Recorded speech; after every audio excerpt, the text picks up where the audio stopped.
Keep going. It's perfect. Okay, here, do it. I'm sorry. Whenever you're ready.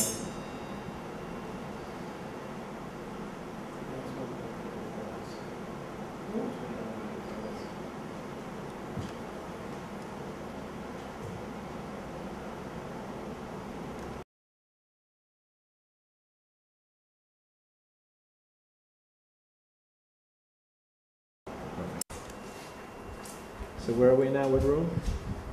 Actually, right in with the air coming right over the microphone, so hang tight for a second. Okay. The room that we are in now is called the plotting room. This is the brain and nerve center of any Seacoast artillery gun emplacement. It is here that the mathematical, triangular-based equations used for position finding and locating of enemy ships would be calculated and then tabulated into usable information and sent up to the guns. Keep going. Yep. Okay. The soldiers here are sitting at an M3 plotting board, which is a graphic representation of the field of fire of this gun emplacement.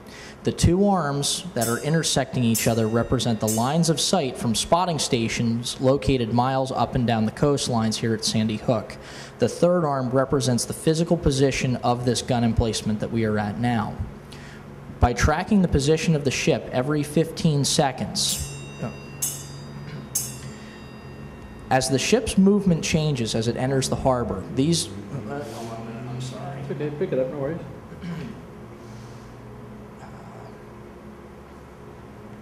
As a vessel would enter into the field of fire of the gun emplacement, it would be tracked by the two spotting stations. The two arms represent the lines of sight of each one of the spotting stations. As the ship enters, each spotting station would relay its information back here to the plotting room on a 15-second interval. And it would be physically mapped out here on the board. By making a pencil point at each intersection, you would have a physical graphing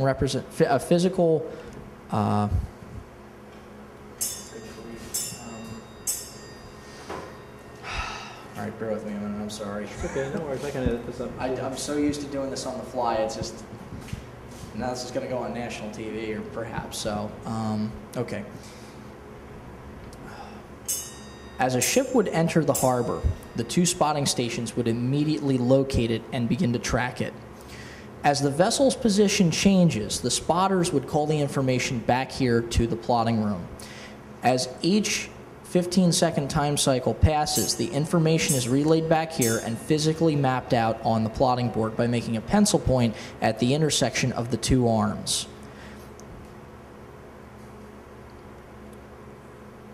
This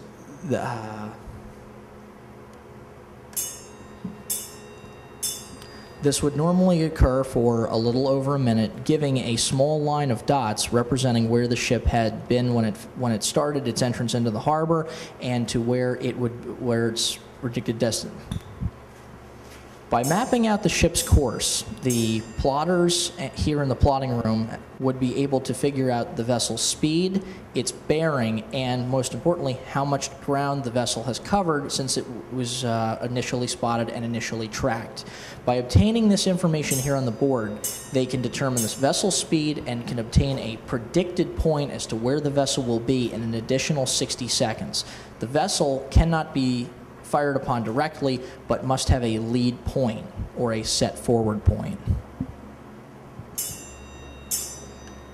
The slide rule that you see here would be used to calculate the speed and predicted location of a vessel as it entered the harbor.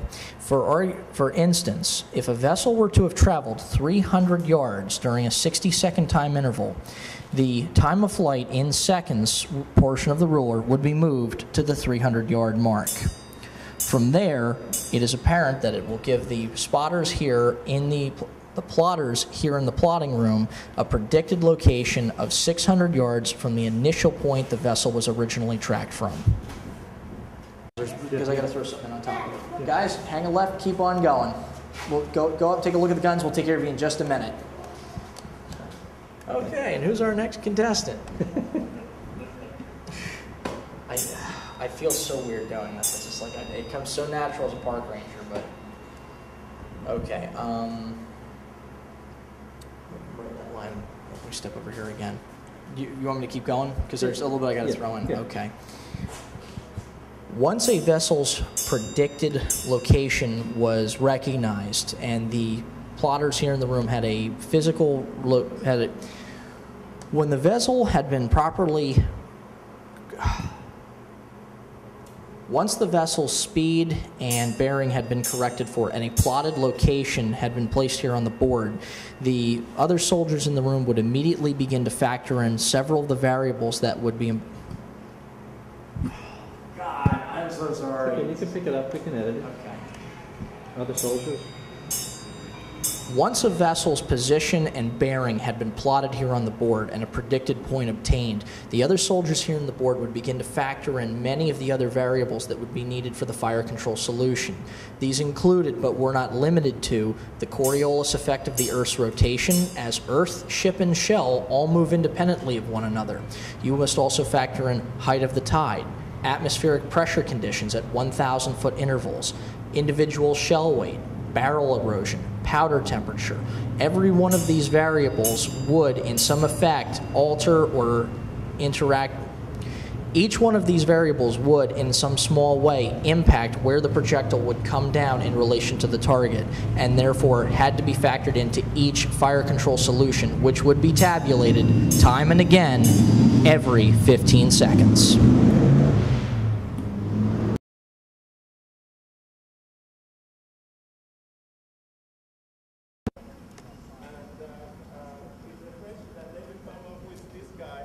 So let's go, Joe, put the switchboard outside.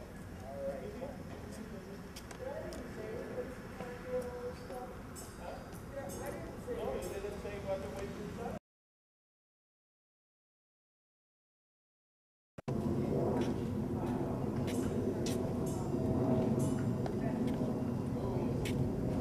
I'm sure that'll be good. I won't say I'll be ready, but I will.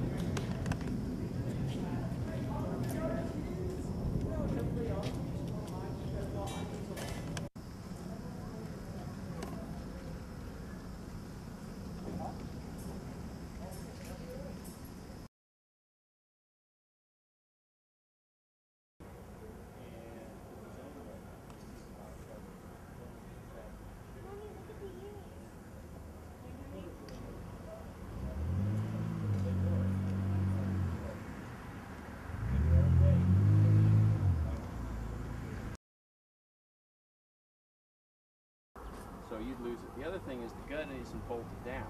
They took the gun out of here in the early 60s and gave it to Smithsonian. When they took it out, they cut all the bolts. The Army and the Park Service brought it back in '76 and just plopped it down. But they got a new cannon here on Thursday.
got it. Yeah, there's just a point where it goes out of focus, but now I got it.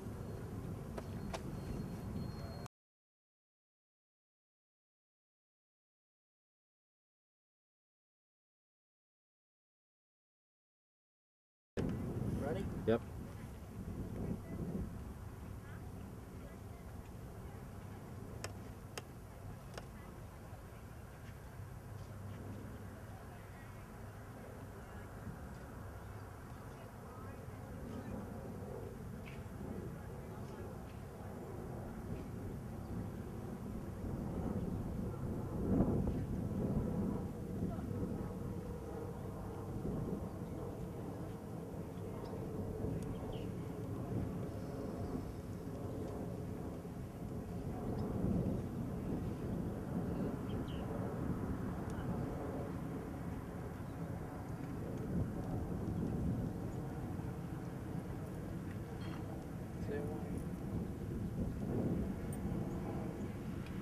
Perfect. Actually. Yep, there's a go away shoe fly.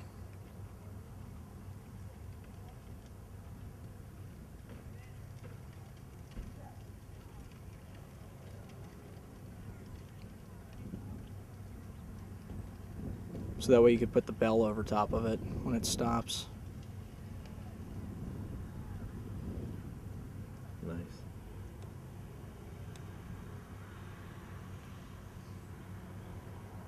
I wish I showed the bell up here, then I'd be able to go 15 for you.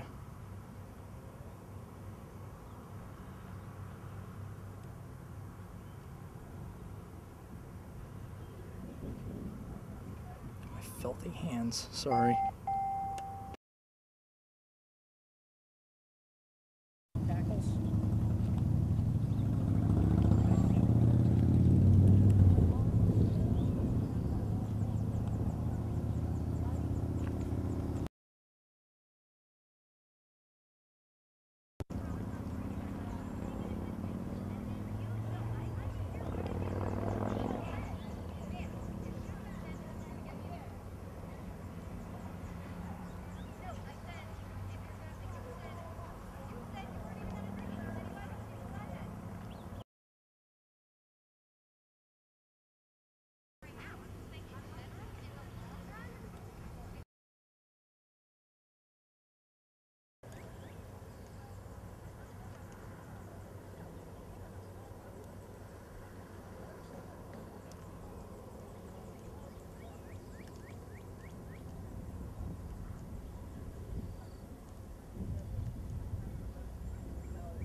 This one.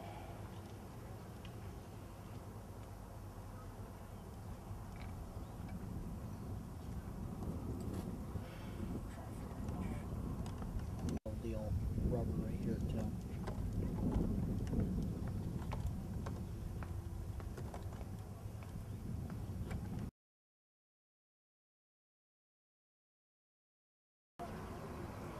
You can come up if you want. Yeah, come on up. Around. Those stairs up and around. Yep.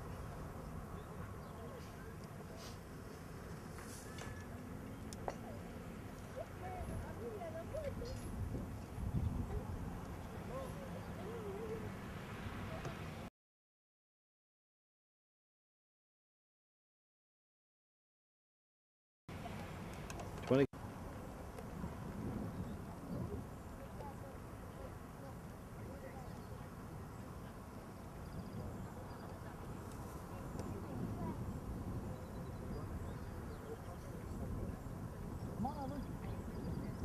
Just watch out. There's cactuses. Watch the feet.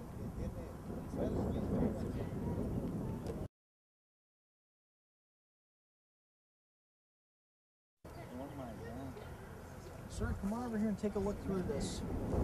No, we're not looking at the beach. Que vea ahí, dicen el telescopio. Vea a ver más. This is to aim the guns. Ajá, sí. This is 360 degrees, and you get two of these, so you get angles, and you figure out where the ship is. Oh, que vea el ángulo, lo ve a larga distancia, lo ve cerca, dice. Come on over here. Ay, qué cerquita, ¿eh? Con la curiosidad. Better hurry, because I move quick.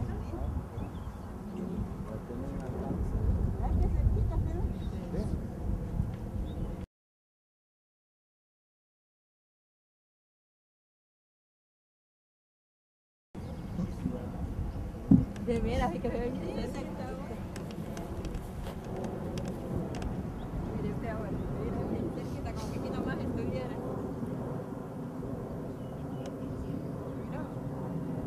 Is the ship still in there, sir? Or did it move? Okay. From the Mega Chemical.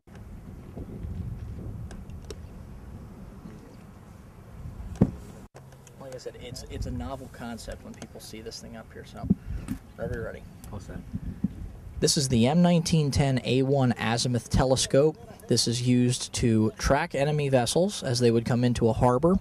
Underneath the telescope is a 360-degree azimuth instrument. As the position of the vessel changes and the spotter tracks the ship, the angle at which the telescope is pointing changes.